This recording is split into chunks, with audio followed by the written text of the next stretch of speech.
Hello, everyone, and welcome to what I believe is our final installment, talking about gems and gemstones and Mhm. things like that for our podcast here. Yep. Uh, I'm Johnny. And I'm Kelsey. Yeah, so for this episode, we're going to be talking about pendulums and how pendulums work. Um, I was As going to I have rope. one in my hand, just Yeah, I was really like, quick. And I was just doing that, and I didn't realize that's what you were going to be talking about. yeah. Just because of the length of this episode, we're going to lump crystal wands into when we talk about wands in general. Because I don't want anybody to get confused on material or anything. Um, so that being said, how are you? Okay. Still waiting for the bean juice to kick in. I I think it's feel that. broken. Maybe. Maybe. I don't know. Sometimes caffeine just doesn't work because of I mean, the. that's fair. Neurodivergent, so Yeah, I was caffeine about to makes up say. its own mind. Sometimes the caffeine don't work on the neurodivergent. Um, so the majority of this information is from A Little Bit of Pendulums by Danny Bryant. It's real small. It's real tiny. It's really cool. It's pink. At least the copy I have, it's pink. Um, but she goes into all things pendulum. Um, talks about how to do it. There's rituals and stuff in the back that she's got. Um, what crystals she properly used for it. Oh, Jesus. Yeah, there's like moon phases and how to use it for your chakras and all of the things. Like it a lot of this information came from this. Um so what exactly is a pendulum? This thing. It it is something that is pointed on a rope or a chain. A lot of pendulums today come with almost like a key ring so you could slip it over your finger. I have two. I have one that's in my car, and then I just got another one. But yeah, these have been used for divination and dowsing. Dowsing is, whew, that's a story for another day. We're going to kind of get into it in kind of layman's terms here. Um, but the use of dowsing dates as far back as 8,000 years ago. Modern interest came about it from a mural drawing discovered in 1949 by French explorers. They found the drawings in the Tazilili, Tassilli, caves in Algeria. The drawing showed people with fork implements searching for underground resources. Now, I think I say this further down. I don't. If I say it again, I say it again. But dowsing can be the pendulum. Dowsing can be metal rods. I'm not sure what the metal ones are made out of. And then some people use certain type of wood for dowsing. So a lot of drawings you'll see people with like metal rods in their hands and the metal rods cross and stuff. A lot of people used to use it to find well water, like wells for water.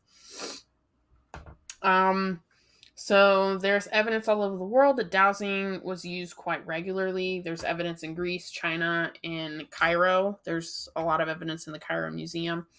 Um, in the late 1500s, Italian scientist Galileo, he was Galileo. Galileo. Galileo Vicaro. I knew Alright, that would happen the anyways. moment. I knew that would happen the moment I said that too. Um, he was watching a chandelier sway from the ceiling of the cathedral in Paris. This led him to study how pendulums work in the form of measuring time. His studies led to the beginning of any scientific research on the property of pendulums. Um, and just like any form of divination, you're going to have critics. Um, so in the early 1300s, Pope John 10, 20, 22, he began persecuting witches. That's a story for another day. And this included people that dowsed. The church saw the pendulum and dowsing as a form of devil worship, and it was forbidden until the mid 19 the 1700s. In 1833, Michael Eugene Chevalier, I don't even know how to pronounce that. He I did don't know. a study on the How's it spelled? movement Chevreu. Chevalier. Sure. Um, That's how it's pronounced. That's Whatever. my aunt has an ex husband who that's his last name. Solid. Okay. Yeah, no, it's French. It's Yeah. Oh yeah, I know. Um, because I did not put all the little accents on it. yeah, it's Um, pronounced Chevalier. Chevalier. He did a study on the movement of pendulums. He concluded that involuntary and subconscious muscular reactions were responsible for the movement um, of the pendulums. His discovery became the earliest definition of ideomotor reflex. Um, this is still a big thing for people today, and this includes Ouija boards. This isn't just pendulums that this reflex falls under, it's also Ouija boards. Some people think it's the people or the person using the pendulum or the planchette that causes it to move. Um, and that it makes it like an unreliable tool Yeah, I've seen because, people that have like stands that they'll take and hang it on. That way yeah, they're not in contact with it because the thought is that you're either minorly changing muscle movement in your yeah, fingers to get it to go a certain way or yeah, not. yeah. Well, like even looking at yours, it's you're completely still. At least that's what it looks like to me. Yeah, but also I can make it change which direction I want it to go in. But that's a completely different talent. Uh, That's a story for another day. that's not divination. That's something else. So, anyways, go ahead. That's the mind powers. Um, Abby Alexis Mermet. Um, he put the pendulum kind of on the map. He had a huge success rate with his pendulum. He would actually help find missing people and obviously sources of water. His use got actually the Vatican to reaccept pendulum use. In 1935, he was actually asked by the Vatican to help solve some archaeological problems. He invented the Mermet pendulum, which is a round pendulum made of metal with a chamber inside for holding like different crystals or whatever you want. His thought was that the pendulum took over like the whatever was put inside the chamber was the ultimate vibration of the pendulum. So it could change, but that's the premise of that. Um, but that being said, it's been really hard for scientists to prove whether this is real or not, whether this is a normal phenomenon. But that's just like with any divinations. Um, it's hard for scientists, especially when you're trying to talk to a spirit with it. It's very hard for scientists to like take you seriously. Um, so let's talk about uses for this thing. Um, as I said, I thought I repeated this. Um, People use pendulums for dowsing. Um, and you can use metal or wooden sticks. You can go deeper on this if you want to. This is like a big like Appalachian thing. This is just a big thing in general for people to find resources back then. That's just how they did it.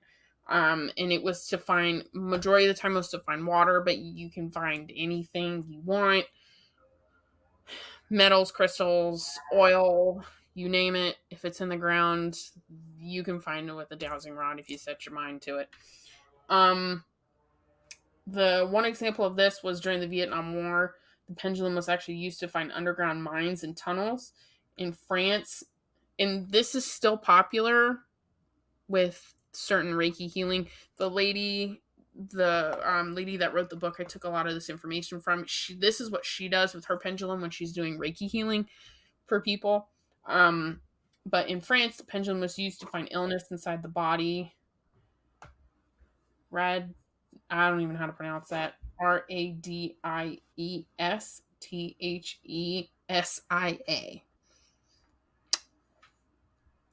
But Yeah, that's a basically, word. that's a word. But basically, what they would do is they would run the pendulum over your body, and wherever it would start to spin or act very weird, that's either chakras imbalanced or there's an illness there that you don't know about. Um, So it's still very popular for people to use pendulums to do that. During the Cold War, a man named Verning, Verne, Cameron, he actually used his pendulum to find U.S. submarines, and he was actually denied a U.S. passport or like entry into the U.S. because of this, because he was so good at it. Um, Also, it was used by her early hypnotists. Would use pendulums to help relax patients. You might have seen this in like a TV show or like a movie where like they'll have someone watch or like watch a watch, like and then like you're getting sleepy. Yep. Um, so by watching the pendulum or whatever object it is, this lowers your brain activity waves and it decreases the constant mental chatter. So it helps calm your brain. Um, and then you could use pendulums like a Ouija board for divination purposes. To you can contact your guides, ancestors, or whoever you feel you need to talk to. Um, and as I've said, people use them for spiritual healing to help with chakra alignment, heal the body. And she goes into a ritual about using a pendulum to help clear your space. I don't know if I rely on that. Um, but that's just me. I've never used it, so I don't know how well it works. Um, so let's talk about how they kind of work. So they work by responding to the body's energetic field in conjunction with uh, your body's higher self and your intuition. So this provokes jerk like reflexes in your arm and your wrist. So this will allow the pendulum to move in certain ways to answer your questions.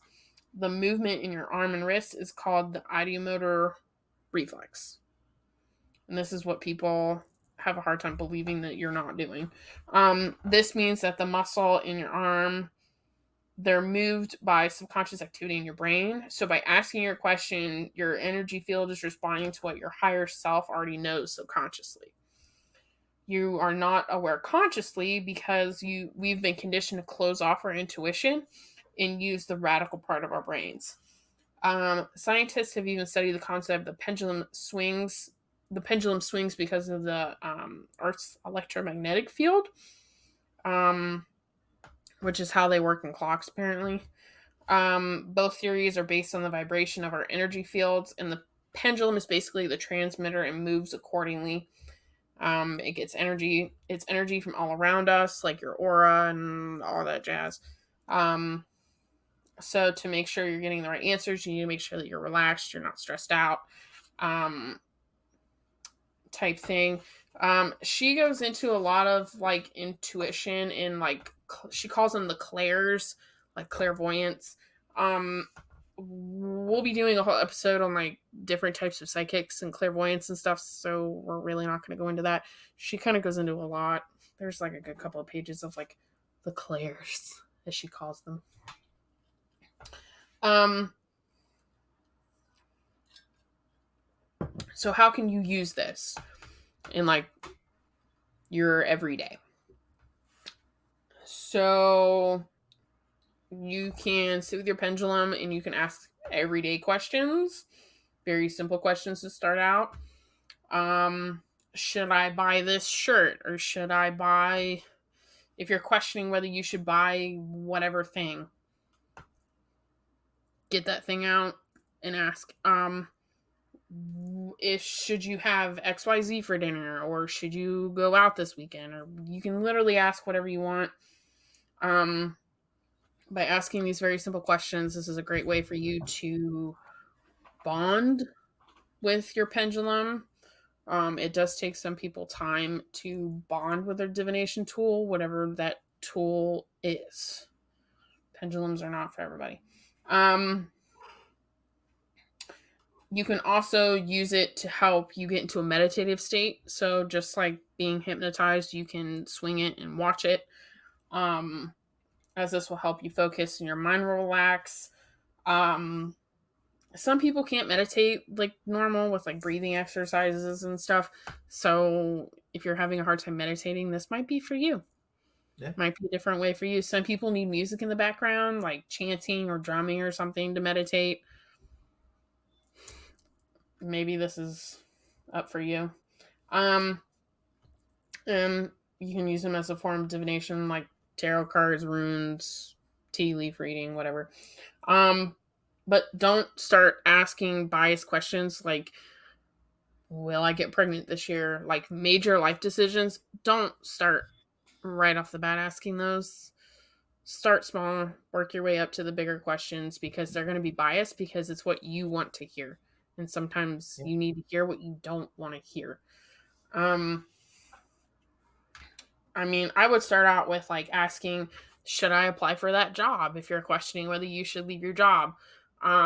If you're stuck between two places to go vacation or something, should I go here or should I go there?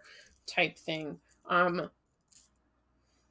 mean, you could honestly even like maybe like lay out your tarot deck and like run your pendulum over the tarot deck, and then wherever it gets a little weird, you pick up that card and that's your card for the day, or part of your if you're doing like a lay, if you're doing a certain layout, that'd be a good way, different way to pick out your cards. Um she like literally asks her pendulum for all of the questions. Like if she's not feeling very good, she asks if it's because of her food. Should she be eating more XYZ type thing? Honestly, you could ask that pendulum whatever you wanted, every move you made during the day if you wanted. Um, and some people use them in chakra and Reiki healing. Like I said, they would run it over your body, and wherever it starts to act weird is where you have a chakra unbalanced or blocked or whatever it might be, and they'll work on that. We're not we're not going to get into Reiki healing because that's another episode all within itself, and I don't want to confuse people.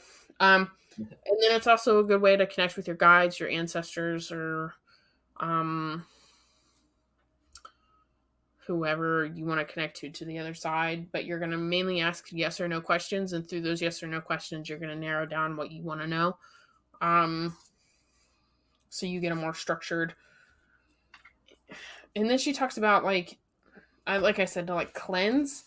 So you would sit in like the middle point of your house with your pendulum, and you would hold the pendulum out, and you would ask the pendulum to please remove any negative, stagnant, or unwanted energy from your home, and to move this energy into the ground so it can be transmuted. Okay.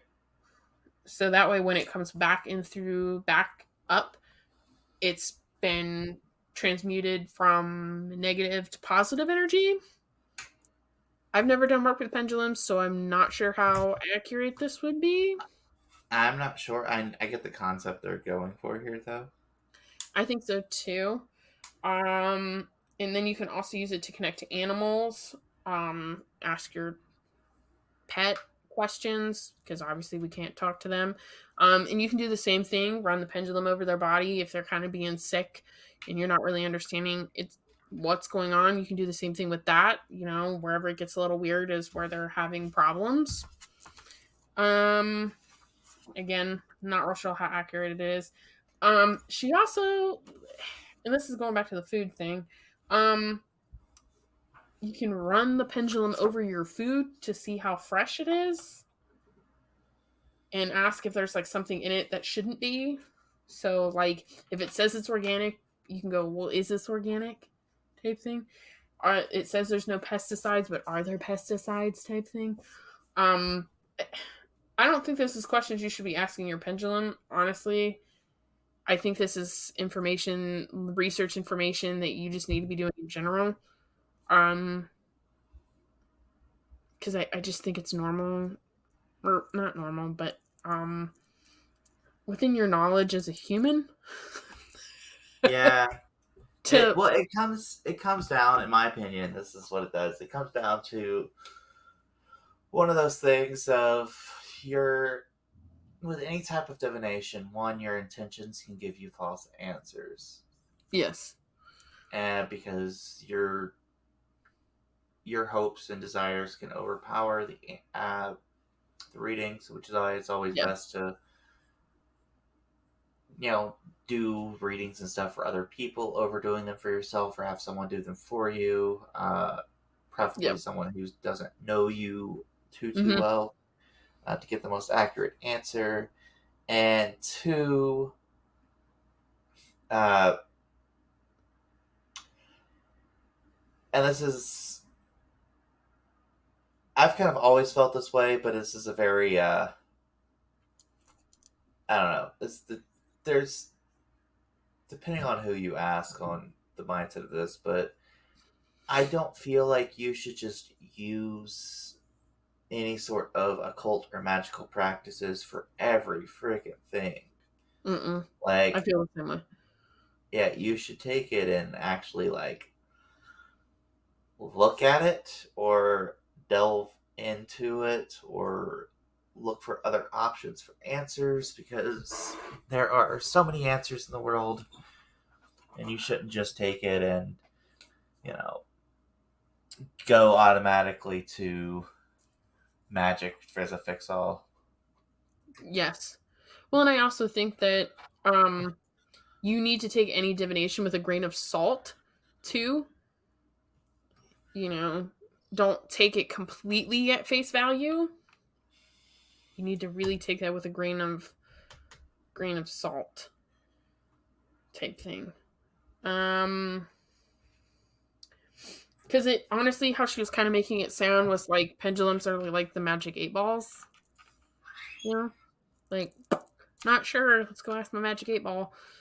Yeah. Um, Well, that's what a lot of people think of with divination, is that it's a definite yes or no answer, and it's not.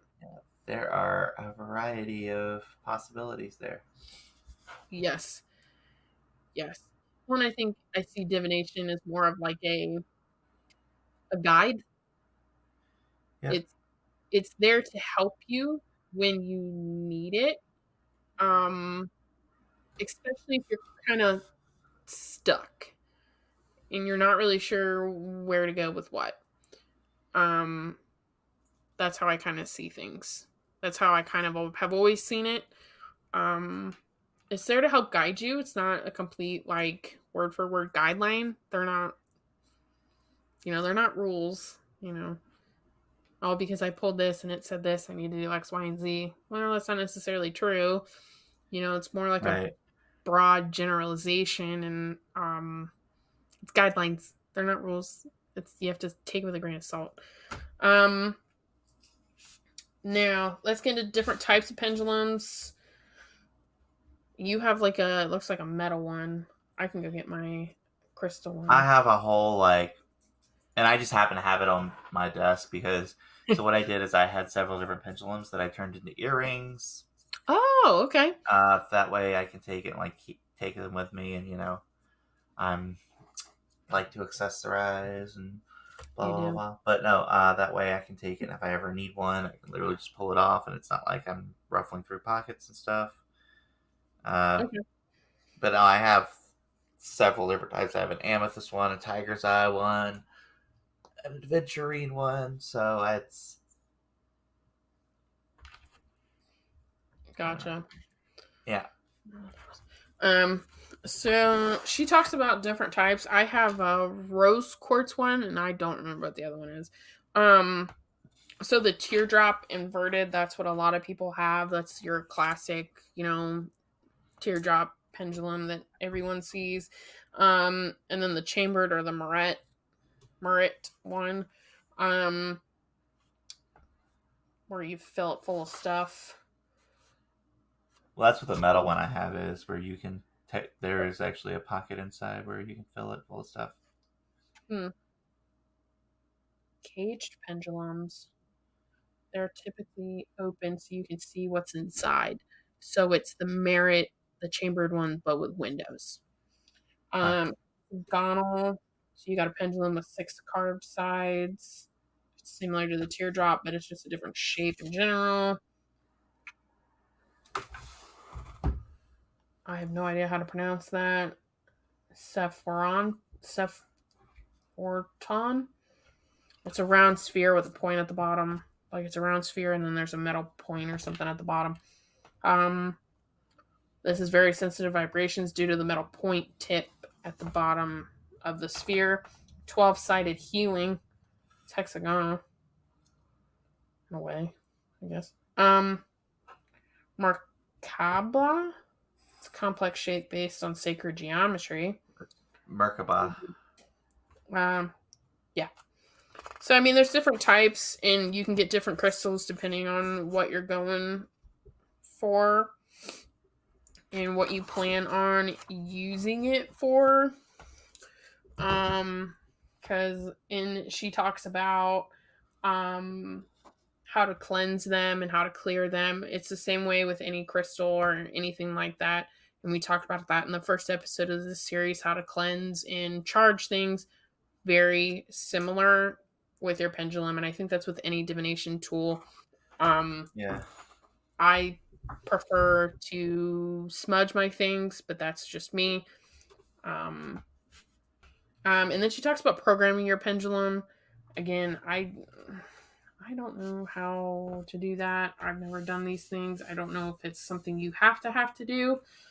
Um, but basically, you're going to use your dominant hand. You're going to put it in your dominant hand, and she talks about how you put your elbow on the table and you kind of branch your arm out to where it's comfortable in your hand. And then you ask the pendulum to show you yes, show you no, show you maybe type thing, and then you're ready to go to start answering for it to start answering questions. Okay. I was like, again, I don't know if that's actually true that you have to do that every time. She does that every time. I don't know.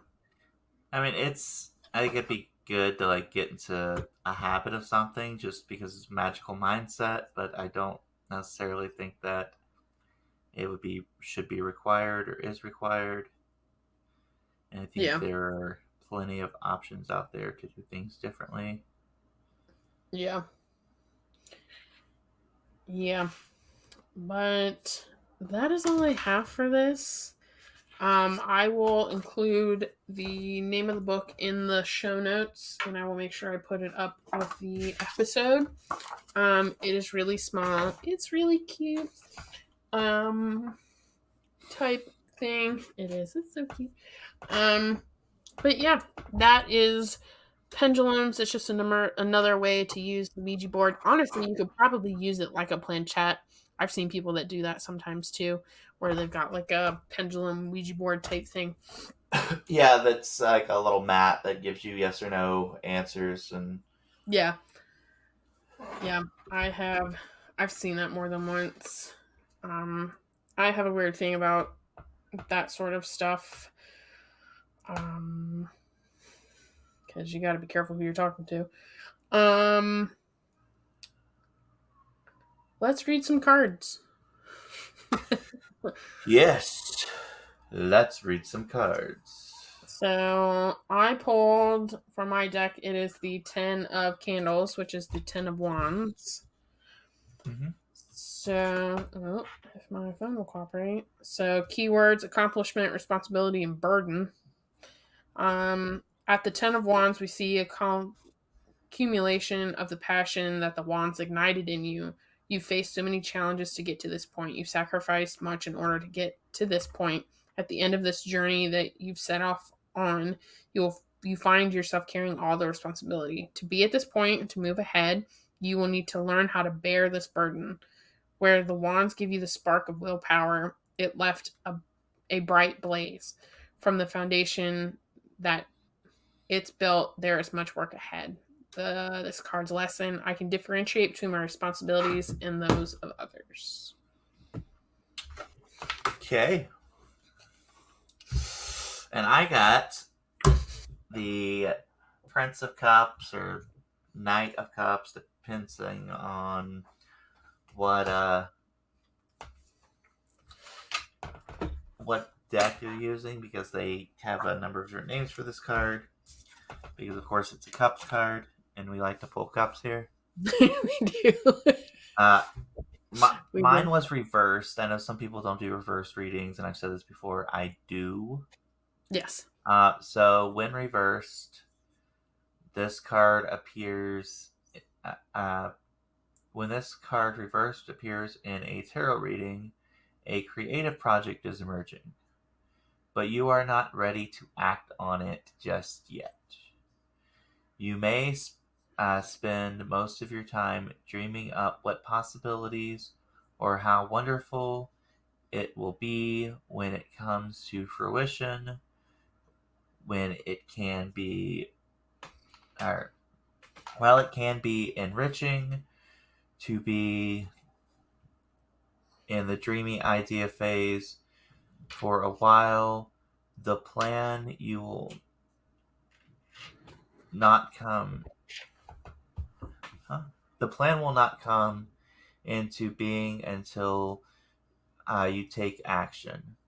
You may need to ground your ideas into reality, figure out how much it will cost, how much time it will take, what resources you will need, and so on. This will give your project more weight so you can move forward with implementing your ideas. Okay. What do you think those mean together? I have no idea. Yeah, I'm not really sure either. That's why I asked you first. Because it sounds like, I don't know. It almost feels like these are two different cards. I mean, they are two different cards. Well, like they're not meant to be joined together. Eh, maybe, or maybe we're just not looking at it the right way. Hey, listeners, what do you guys think these mean together? Yeah. Because, like, I can see where you have a good idea, but you need to lay some groundwork down, Mm-hmm. which is funny. Um, but then you need to make sure that you stick to it, maybe? Probably like, hey, you. Well, that could be. Actually, that makes sense if you think about it. Like, you have an idea, but you need to plan out how to get from point A to point B to point Z Yeah. all the way through and stick to those plans. And while it may be difficult at times to stick to those plans and maybe difficult at times to do what you want to do as far as your target, you should work at it until you can achieve it. Yeah. Because you've got the spark, you got it. You just have to apply yourself, maybe? Yeah. There's my water reminder. Sorry. So seriously, I that think that does us up for today. Kelsey's got to go yes. drink a bunch of water. Yeah, I gotta make sure I go drink water because I will forget some days. Yeah, we all do. It's bad. It's bad. So yeah, please rate, review, subscribe. Please tell a friend. We are on Facebook and Instagram. If the person you interact with Facebook and Instagram, that is me out of the two of us. Um, so when you comment and everything, but please come join us. Um, I post stuff that goes along with the episodes. And if you have a book recommendation, topic recommendation, or if you just want to talk in general, if you don't have somebody to talk about your mental health with, please email us at thewaywarddragons@gmail.com. Yeah, we're here to listen, guys. Everyone struggles. We've struggled, Yeah. and it's good just to have someone to talk to. Yeah. We're not professionals, but No. we do have ears and we have life experience, and we Yeah. will listen. Yeah. I hope that everyone has had a wonderful in bulk because this will come out way after that. So I hope everyone has a wonderful time with that. Yeah, So yeah. Until next time. I'm Johnny. And I'm Kelsey. Bye. Bye.